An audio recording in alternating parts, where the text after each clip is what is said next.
Hello and welcome to 10,000 Stitches Podcast, episode 39. We're about to hit the big 4-0 next week, so I don't know how I feel about that. Anyway, 10,000 Stitches Podcast, my name is Andy. This is a weekly show all about the joys of sock knitting. And yeah, I like socks.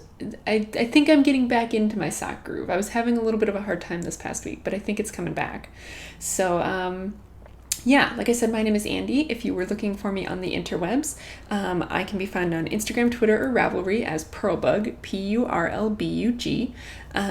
I have my blog at thepurlbug.com, and then there's the 10,000 Stitches Podcast Ravelry group. And if you're looking for links to anything that I mentioned today, any shops or patterns or anything, if you're watching this on the blog or on the Ravelry thread for this episode, everything will be linked right below the video. If you're watching this on YouTube, in the description box below the video will be a link to the specific blog post for this episode, and then you can go there and find all the links below the video. Yeah, I think that was all that.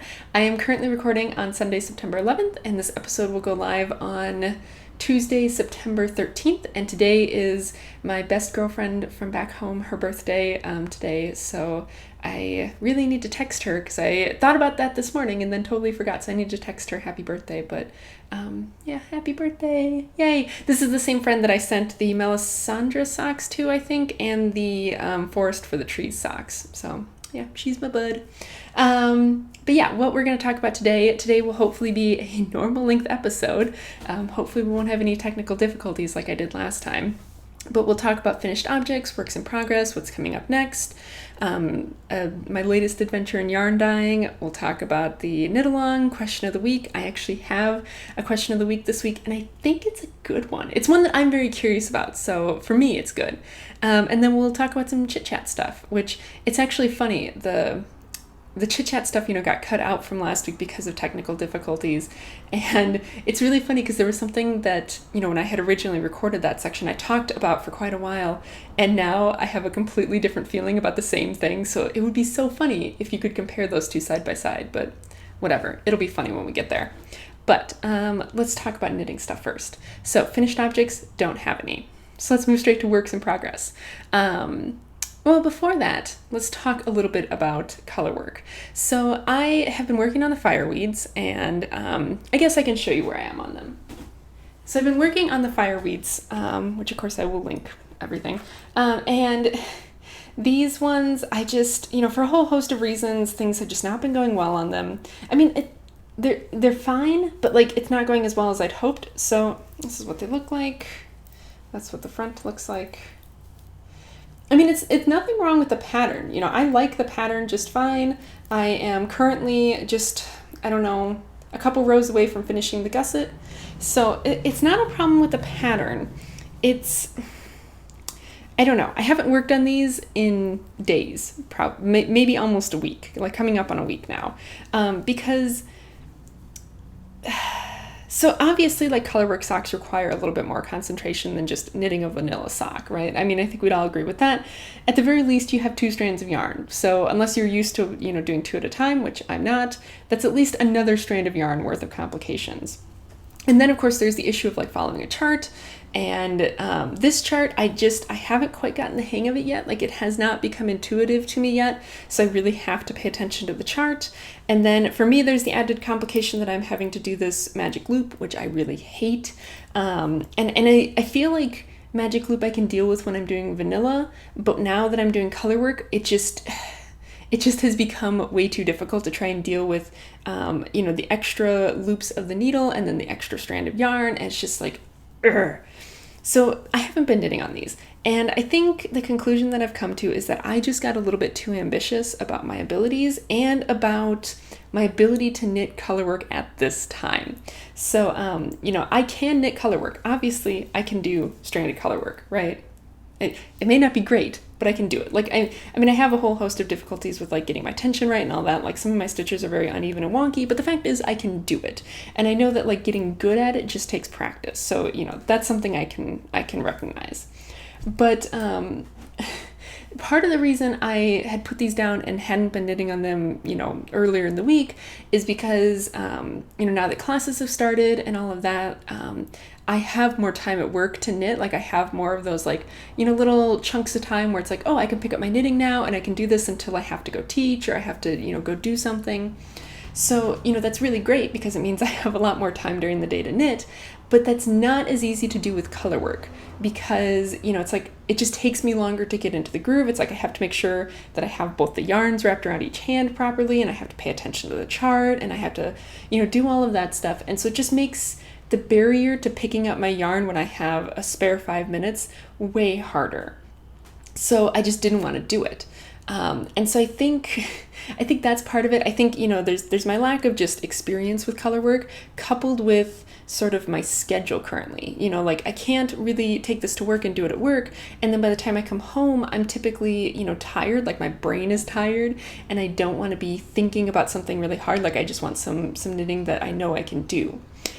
So I think all of those things put together meant that I got too ambitious. And so I think that for now the fireweeds are going into hibernation for sure, at least until I can get 2 circulars in that size. It's a 2.5 millimeter needle. So when I get paid next, I'm ordering 2 circulars in that size because I'd like to have that size available to me just anyway. I have a size 0, which is a 2 millimeter. I have a size 1, which is a 2.25, and it would be good to have a size 1.5, which is that 2.5, just in my arsenal. And so for sure, until I get those, that's not getting picked up again. But I think I'm going to spend some time kind of leveling down a little bit on the color work, at least for right now. And who knows, maybe as we get further along, I'll be able to pick up the stranded color work again. But in terms of what's coming up next, I think I'm going to go to some of the patterns that I have been talking about and that other people have been talking about in the chatter thread for the Cal. That are, they're color work, but they're not stranded color work. They typically are sort of designs done by slipped stitches and stuff like that, like mosaic patterns. And they're really cool looking. It's not that they're not really cool, but they just don't require the same sort of yarn management as stranded color work. So I'll talk about what in particular I'm going to do next in just a second. But I do have another work in progress to show you. Or, well, I guess I have 2. I showed this last week.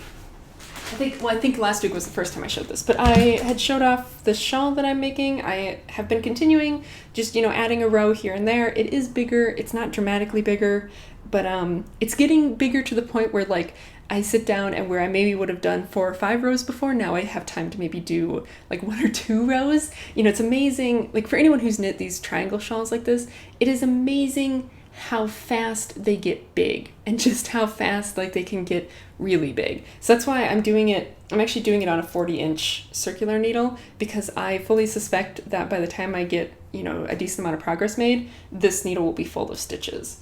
And so it doesn't really seem like I've made much of a dent in my yarn either.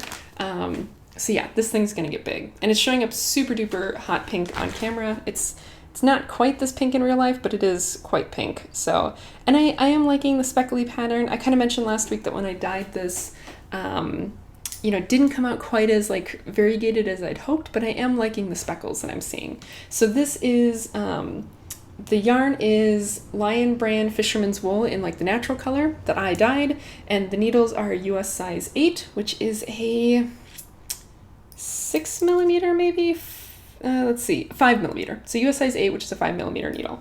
And I'm just doing a very basic sort of triangle shawl. I linked to a pattern last week, so I'll link to that same pattern in case you want to make something like this. But it's just a triangle shawl in garter stitch. So yeah, that's been my very brainless project. And then my other work in progress, this is crazy for me to have 3 works in progress at a time. I never do this. If you've been watching for any length of time, this is so not me. But I'm kind of considering the fireweeds to be off the work in progress list. They are hibernating, so, that's back to 2. And one of them is kind of a long-term project, which is the shawl, so I'll go with that. But anyway, my other work in progress is a pair of 2 at a time socks. And I'm only going to show one of them because the other one has 2 balls of yarn attached to it because I'm doing contrasting heels, and so it has the heel color and the other color, and it's just too many balls of yarn to keep track of. But kind of when I had realized that the fireweeds were not going to be happening, for a while, I reclaimed my size 1 needles from my pixel stitch socks, which weren't going to work anyway. I just took the needles out and I haven't rewound that yarn into a ball. It's over here. I still need to unravel it and deal with that, but the point being, I took the needles out and I cast on a pair of 2 at a time socks, 2 at a time vanilla socks, just to keep myself busy. Because I've started teaching again now, and a couple of the labs that I teach have long periods where my students are just working and they don't necessarily need my help. So it's like either I sit and knit or I sit and scroll through Instagram on my phone or something. So I figured knitting is a far more productive thing to do. So I cast on the vanilla socks because I just needed something right now to work on. But yeah, these are being knit with Patons Kroy Clover colors for the main body, and then Patons Kroy Flax for the heel. They're being done on US size 1s, which is a 2.25 millimeter needle. And yeah, not much really to them. I am testing out a new heel design for someone. I'm test knitting their pattern. So I don't really know if I can talk about it now, but I will ask, and if I can, I will talk about it once I can, maybe next week, maybe later. But yeah, so I have one of those heels done, and I will report back on how I feel about this heel pattern when I can talk about it. But yeah, these are just kind of fun stuff that I'm just kind of knitting on. It's a 64 stitch sock, and so I don't think it's going to fit me. Like I can barely get it on, but it's really tight. Like this yarn is a little bit thicker in terms of sock yarn, and size 1s are pretty small, and I'm a tight knitter. So I think these will not be for me. I might give them to someone at my work who I think might like them, but for now I figure I have a little bit of time, you know, finishing up the heels and going on the foot until I have to decide who they're going to be for. So yeah, that's my other work in progress. And yeah, so once those needles are freed up, once my size 1s are freed up again, what am I going to do next? So the next pattern I think I'm going to do is the Broken Seed Stitch Sock. Those are a kind of 1x1 stripe pattern. It's just like a 1-row stripe. And they're super pretty. Of course, I'll link to it. Definitely go take a look at it on Ravelry and take a look at some of the project photos because they are so pretty.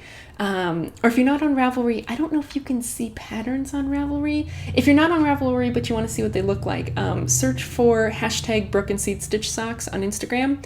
There's also a bunch on there, but they're super pretty, and they really kind of work best if you do them with a like a variegated yarn and then a solid color that really contrasts. So I'm trying to decide what I'm going to do. So I need your guys' help a little bit here, because let me show what some of my options are, and you guys can help me out here. So let's see. So these are 2 of the yarns I was thinking of. The first is my yarn from Shears to Cat Designs, and this is, it looks like this. It's super bright. The colorway is Drunken Rainbow, and this is the one that I picked up at the Powhatan Festival of Fiber way back forever ago, and I've just been saving it, and I had thought this had more white on it. So I had actually originally been thinking about using this as kind of the lighter color and using a solid color, but I just don't have a good solid color that will go with it. So this is one of my options, and I could mix this obviously with just kind of a neutral cream, or I could do my Crazy Zauberball, which is like a rainbow one. This one I think would also work okay. Again, I need like a white or a cream to go with it. And the only reason I'm hesitant about that is because I have some skeins still of my undyed BFL nylon blend that I could use, but I really would rather not because I want to dye them. But otherwise I don't have any neutral colors, so that's kind of a tough thing for me. So those are 2 options which I could definitely mix with that undyed yarn, and that would be fine. Otherwise, I don't really have much. Like otherwise, I have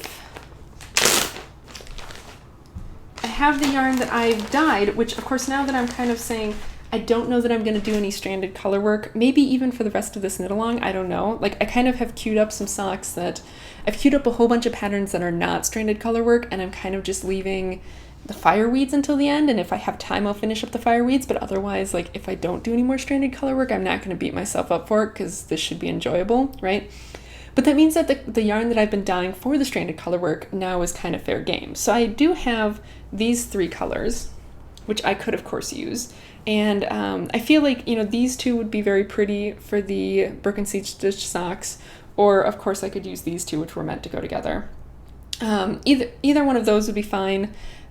Or I could use the yarn that I dyed up Friday, and another color that I'm planning to dye up before next week. But I will show you what I dyed up yesterday. And then you guys can hopefully suggest something out of this myriad of options. So the color that I dyed up this weekend is this skein of, it's orange. So this was my first attempt at space dyeing with Kool-Aid, and it was orange and lemonade and strawberry kiwi, so orange, yellow, and pink. And so a lot of it is just very orange, and you can see there's some very dark spots from where I kind of sprinkled the Kool-Aid directly on it. There's another one right there. And then there are little bits of pink, not a ton of pink, but there's little bits of pink you can see right there. And then there's some spots that are very yellow, and you can kind of see, hopefully, you can see that yellow that's in there. So I kind of had like this idea of like a sunset or like sunrise, I think maybe when I was trying to do it. And I mean, regardless, I'm super happy with the way it turned out. It's just super pretty. And excuse all of the like ties on here. I don't take them off until I'm ready to wind it up. So they're just kind of all there. But yeah, I'm super excited about this. And so I was thinking that I could use this, and then I bought some blue food coloring today so that I could dye up a pair of like teal, or like a skein of like teal. So I was thinking this, if I could get a nice dark skein of teal, this would also look very good with that. So I don't know. I have lots of options. Basically, I guess my options are either these two with a neutral color, this one with a skein yet to be dyed, but probably in like a blue or teal. I would probably try and get something that's similar actually to kind of like this. So like that, kind of together. Or, you know, like maybe this pair, the pink and the pale yellow. So let me know what you think of those. Those are kind of all my options because it's not like I have a ton of other yarn for this. So yeah, let me know what you think. But yeah, that's what's coming up next. And then I forget what I have after that, but it's another one of those kind of, you know, just 2-color, you know, barber poling kind of patterns after that. Something else I forgot to mention, and anyone who's ever dyed with Kool-Aid before will know this, but one of the benefits of dyeing with Kool-Aid is that your results just smell freaking delicious until you like really wash them. I mean, I wash these afterwards, but like it doesn't quite get rid of the smell. I'm assuming that will go away with like the first like machine wash that I do. But like this one, so you know, this one smells like orange and lemonade and strawberry kiwi. And it is so good. Like it smells so good. It smelled super strong when I first did it. And so yes, it's not a bad perk, you know, to have it smelling up your apartment really nice. But yeah, anyway. So let's talk about the rest of the yarn stuff. So knit along, I don't think there are any finished objects yet, but there has been lots of chatter. I've been trying to participate in the chatter more, especially, you know, with kind of how I'm changing gears and stuff, but I don't think there's been any finished objects. I could be totally wrong, and if I am, I apologize. But yeah, I'm assuming that because of color work and stuff, like I'm assuming that we will see finished objects definitely coming more in like the second month versus the first month, but we'll see. I do know that there are some really cool works in progress because I've seen them in the chatter thread. So if you have, you know, socks that you're working on, feel free to post pictures in the chatter thread because I like to see them as they're taking shape, because then it's so much more fun when you see like the end result. You're like, oh yeah, I saw that being made and now it's done. So that's pretty cool. So yeah, let's talk about question of the week. So I'm trying to think of a way that phrases this in like a good way. So like I said, I'm test knitting a heel pattern for someone, and you know, they kind of said like, oh, hey, because you're familiar with some other types of heels, let me know what you think in terms of like similarities. So they got me thinking, and I thought this before, and I don't know if maybe I've talked about it before, but you know, I'd like to bring it up again. So I feel like we all know that a lot of knitting patterns are not recreating the wheel here, right? It's kind of like everything else. Like every movie really is just a recreation of another movie before it. Every book is just another retelling of a basic story. It's one of those things you learn like in high school English class. It's like, oh, the hero story and blah, blah, blah. I don't remember that stuff, but I remember I had to learn it. So, I feel like we're all kind of okay with that. And I feel like with a lot of knitting patterns, I see the same thing. It's like, okay, this is obviously not a new lace pattern. Like you found this lace pattern somewhere and then you adapted it to a shawl or a sock or something like that. I mean, on rare occasions, like someone does come up with something new and novel, but even then it's like, well, because you made that leaf lace, it's like, well, you took inspiration from every other leaf lace you've seen before. Or something like that. Like, okay, yes, you maybe made this really interesting thing with a cable, but it's not like cables are new. You didn't reinvent the wheel there. So, which I'm fine with. Paid patterns, free patterns. I don't mind paying for patterns if I feel like I'm getting my money's worth, which is always hard to define with something like a pattern. But I definitely also have decided not to pay for patterns before because I'm like, I can look at a picture and I can recreate that just from the picture. Like I don't need to pay, $10 or $6 or whatever for that pattern when all I need is the picture. So my question is like, when you pay for a pattern, and you, dear listener, viewer, when you pay for a pattern, what do you feel like you're paying for? Because I mean, you're not usually paying for physical good anymore. A lot of them are downloads. But I mean, so let's put, like paper copies and physical patterns aside. Like, because obviously when you buy a book, you're partially paying for, the book itself. And so like, let's put that aside. So just assuming like a digital download pattern, what are you paying for? Like for me, I feel like what I am paying for is I'm paying for the work of the people that went into creating the pattern. So it's like, okay, I get it. Like it may not be new and novel. It might be a recycled, like lace pattern or design pattern, with a sock. It's like, well, there's only so many ways to do a heel flap. It's like, there's only so many ways to do this. And I've seen a lot of them. So it's like, I'm not necessarily paying for that. What I'm paying for is like really well done directions and well edited. I'm paying so that I don't have to think about what it is that I'm doing. Like I can just follow your directions. I can follow your charts. I don't have to be like, oh wait, what does this mean? It's like, no. It's all super clear. Oh, I heard something and it's Wesley getting water. It's like, it's well edited. So it's like, I don't have to deal with like clunky phrasing. I don't have to, typically I would like there to be a chart. Like I want a pattern to be charted if I'm paying for it. I don't want written directions. I want a chart. I want nice pictures. Like I want, a pattern that is well laid out with good pictures in it and well placed within the pattern. And if there's tricky bits, I want a picture showing me how to do that tricky bit and, stuff like that. So it's like, I'm kind of paying for the finishing, not so much the pattern itself.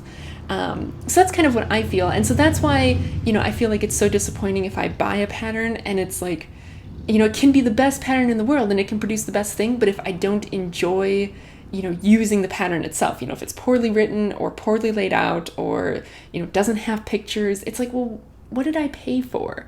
So I guess what I feel like I'm paying for is kind of the time for the designer and like whoever edited it, to do that stuff. So my question is, what do you feel like you're paying for when you buy a pattern? Do you want to get something that's new and novel? Or are you like me and you're looking for some level of finishing and that's what you feel like you're paying for? I just would be very curious to hear what people think about that. Hopefully I made that clear. I feel like in my head it makes total sense, but who knows? Maybe when I'm watching this and editing it later, I will be like, what were you even saying? But hopefully that makes sense. And of course, I always try to write out the question of the week below the video on like the blog and on Ravelry. So if I find that I wasn't making sense, hopefully there'll be a more concise description of it there. But that's about it for knitting stuff. I do have one thing that I was going to mention. So, and I haven't talked about this recently, but I do know, I don't know, maybe months ago now, weeks ago, I had mentioned that I thought I might be going to the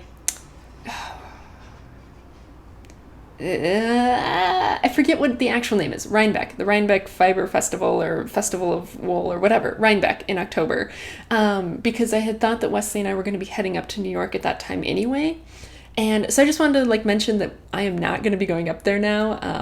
I had kind of looked into it and, had actually booked a hotel up in New York for that weekend and everything like that. And part of the problem is that weekend is right before a week that we have some days off. So like it wouldn't make sense for me to take time off. And I just can't really take time off because of my teaching schedule and my class schedule and stuff. Like I just can't. Like my teaching schedule makes it pretty much literally impossible to take a long weekend right now. And it's just very expensive. Like something I didn't realize about New York, especially like New York City, is that hotels up there are just crazy expensive. The hotel I had booked, I think was $280 a night or something. And of course I realize there are cheaper hotels. Like trust me, I looked. But it seemed to me that if I went below a certain price point, we were basically going to be staying in like a hostel kind of a thing. Like, either you have like a shared bedroom or maybe you have your own bedroom, but a shared bathroom with like the whole floor or with other, and I'm like, no, I am an adult. I am going to be 27 in a month. I am not going to share a bathroom. So, I kind of had to bump it above a certain price point and to be able to, be in a location that I wanted to be in and, have like what I consider to be a proper hotel room. And so it just made the trip very expensive. And then we couldn't figure out how we were going to get up there, if we were going to fly or basically the whole thing just kind of fell apart. And I was like, you know what? I'll just cancel it. I was mostly going up there as like a birthday present to myself because my birthday is around the time of Rhinebeck. And so it was mostly going to be a birthday trip for me. And so we're like, you know what, we'll just do something around here. We'll just do a birthday thing around here. That's fine. I will save the money, for a trip later. So I just wanted to let people know I'm not going to be going to Rhinebeck. I'm kind of bummed out, but at the same time, it is what it is. And sometimes you just have to make those decisions and be an adult about it. And I had to do that. So yeah, that's going to be it for the knitting talk. So if that's all you're here for, thank you very much for hanging out with me, and I'll see you next week. Otherwise, we can chit chat about some stuff, and hopefully my computer will actually save it this time. And we'll have a normal length episode. Chit chat. So I'm going to be recapping a few things from last week because there were a few things that I tried to mention last week that I do actually kind of want to talk about. So one of them is that the class that I'm taking this semester has started. I think last week was our first, so this is getting confusing now. Anyway, we've met a couple times now, and I just have to rant about this because I don't like the way this class works very much. It's another statistics class. It's like the next one up from the one I took over the summer. And a lot of the material is actually the same. Like they kind of just came out and said like a lot of what you're learning here is just, basically a rehash and a slight continuation of what you've already learned. I'm like, oh, okay. But whatever, I have to do it to move on to like the higher level classes. So, but what really gets me is like the format in which this class is taught, and it is a flipped lecture or whatever it is that they're wording it as, which basically means that they have recorded all of the lectures ahead of time.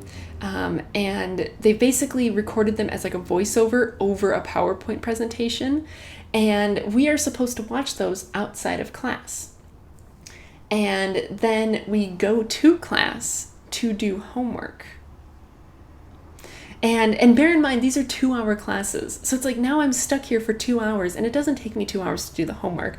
So it's like I'm stuck here for 2 hours, and I can't really leave until the end because like they also do these stupid little like clicker things, which if you haven't been in school for a while, it's this new thing that they do where it's like that's basically their way of like taking attendance and giving you like participation points.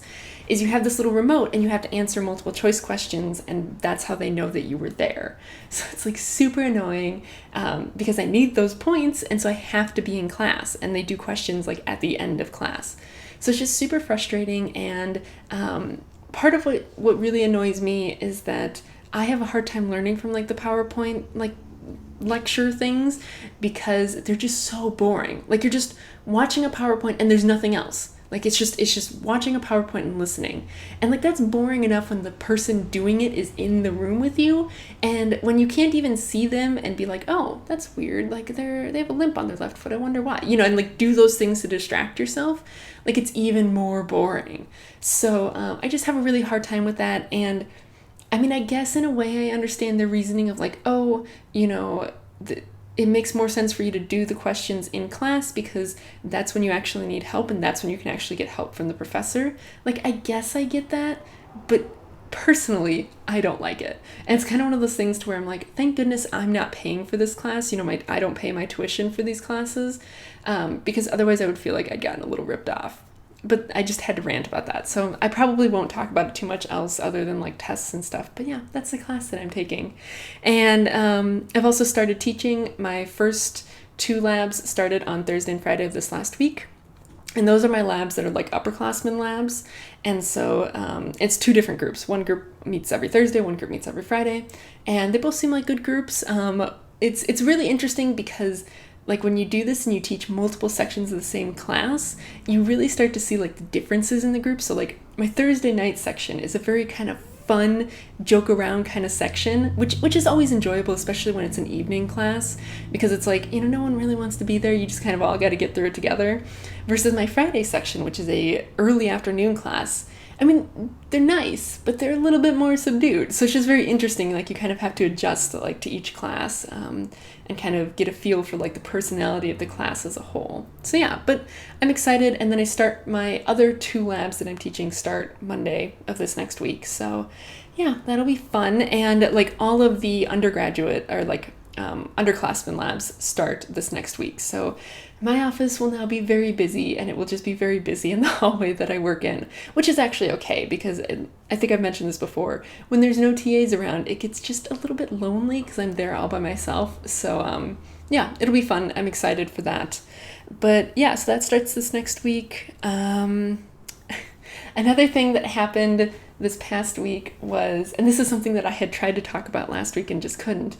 So okay, so let me just start from the beginning. I've talked before about decision fatigue and how decision fatigue is basically this concept that every decision you have to make uses energy.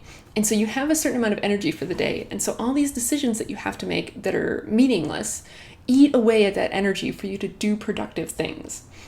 So, having to decide every morning, which type of cereal do I want when you have 5 cereals in the cabinet, that uses some of your decision energy. Having to look in your closet and being like, oh, which shirt do I want to wear when you have 20 shirts eats away at that decision energy. And so the more of that energy that you use on trivial things, the less energy you have to be productive. So, there's kind of this concept that like basically you reduce the just like menial decisions so that you have more energy for bigger decisions. And it's been shown a lot of like very successful people have basically done this. They become very, in a way, boring, but it makes them a more productive person. And I've done this a little bit too. I have sort of curated my wardrobe to be a little bit bland because that way everything matches and I don't have to be like, oh, but I want to wear this shirt, but it only goes with these pants and oh shoot, I don't worry about that. And Wesley and I have also been doing this with the way that we eat. We basically eat the same thing for breakfast every single day. I just make a big batch of these like oatmeal bars for breakfast every day. And we've been eating the same thing for lunch every day so that, it's just there. Like we don't have to think about it. Lunch is already made because we make it in bulk over the weekends and it's just there and you just eat it because it's there. And we've even started doing the same thing with dinners. And this is partially because between the 2 of us, there's 3 nights a week that we basically have to eat dinner on campus because 2 nights Wesley has a night class and then 1 night I have my night lab that I teach. And so it just makes more sense for us to just take dinner with us and eat on campus versus, one of us going home and eating alone or waiting until the other person's done and eating super late or, buying dinner, of course. So, it's like, well, if I'm already making 3 dinners ahead of time, I might as well make 5. And then we don't have to, the other 2 days, dinner's already made when we get home. We don't have to think about like, oh, what are we going to make? Oh, I don't know what's in the fridge. Oh, I didn't. It's like, no, it's already there and you just heat it up and eat it. So we've been doing that. So bearing that in mind, on the wardrobe front, I was trying to like simplify and streamline my wardrobe even more by kind of coming up with like a uniform. And, I'd kind of made all these rules on it and all that stuff, like kind of, or not rules, but like things that I wanted it to do. And I'd basically come to the conclusion that what I needed was just a very simple black dress, because that way I could, dress it down in the summer, dress it cooler in the summer, dress it warmer in the winter. I could wear it with boots, I could wear it with sandals, whatever. I could dress it up, I could dress it down. So I had been on the hunt for a black dress, and I finally had found one at Old Navy. And, I'd gone to a store and I'd tried a size on, and I was like, okay, I'm going to size one size up and order it online, because I needed it in like a tall size as well, which they only have online. And I was like, this will be perfect. This will be great. And I ordered like 15 of them because they were pretty cheap and I don't want to have to do laundry very much. So I did that. And then they came last week. I was super excited about it. I was so stoked about this. And they came last week. And, so I go pick up my big package from the post office, and I get it home and I rip it open and I try one on, and it was horrible. It was just, it was nothing, there's nothing wrong with the dress and there's nothing wrong with me, but like me plus the dress just don't work very well. And I had sized up from the one that I tried on in store, because the one in store was just a little bit tight, like around like my hips, and I just didn't want it to be quite that tight. But what I didn't realize is that the proportions of the next size up just don't work for me up here. I'm not a very chesty person, and so it just had a lot of like extra fabric like in like this, like around the rib cage area, and it was like, puffing out at the back weirdly, and I was like, oh, this is horrible. And, when Wesley came home, I showed him, and he was like, oh, no, and it was the weirdest thing, because, like, it fit me fine across the shoulders. It was a good length. It fit me fine across the hips. It was just, like, right here. It was just no bueno. And so it was, it was very disappointing. And so right now they're currently all sitting in the box with the like invoice in the box, because it's a really big box and I don't want to have to lug it back to the post office, but I can't take it back to a store until Wesley's car gets fixed. And so right now they're just kind of sitting there being sad. But yeah, it was kind of a bummer, but I'll just, I'll return them, and that is what it is. Luckily, I did wind up getting, in that order, I had also ordered like a button-down sort of plaid shirt, which was super cute, so I'm keeping that, but everything else was just a bust. I'd also ordered a kind of like cropped, like open front cardigan that I thought was really cute. Like online, it was super cute. Again, I tried it on, not cute at all. Like it just, on me, it just didn't look good, and I don't know if again I maybe got the wrong size or whatever, but like it was fine like across the shoulders and stuff, and it was kind of this like I don't know what the kind of sleeves are called, dolman sleeves maybe, or kind of like batwing sleeves, where it's like it's like they don't fit close to your armpit, like there's kind of like a whoop, like a swoop like that, whatever that's called. And it did that, which I'm fine with, like I don't hate that. But then it was like super kind of just like baggy and hanging right around here. It was just a weird proportion, so that's going back too, which is a bummer, because it was in a color that I really liked. Like it was in a very pretty mint green, which is one of my favorite colors. It just doesn't fit.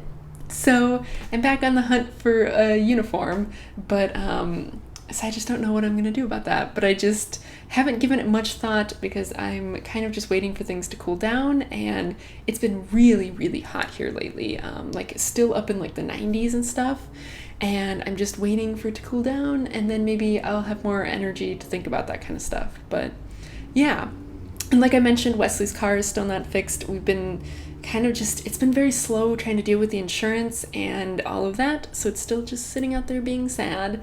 I mean, like I said before, luckily we don't need it on a daily basis. Like we haven't had any times where it's like, oh shoot, we need to go somewhere, but we can't get in the car. Everything we need is within walking distance. So it's one of those times where I'm like, thank goodness we picked a really good location to live. But yeah, it's still kind of annoying, because we of course would like to have the car working.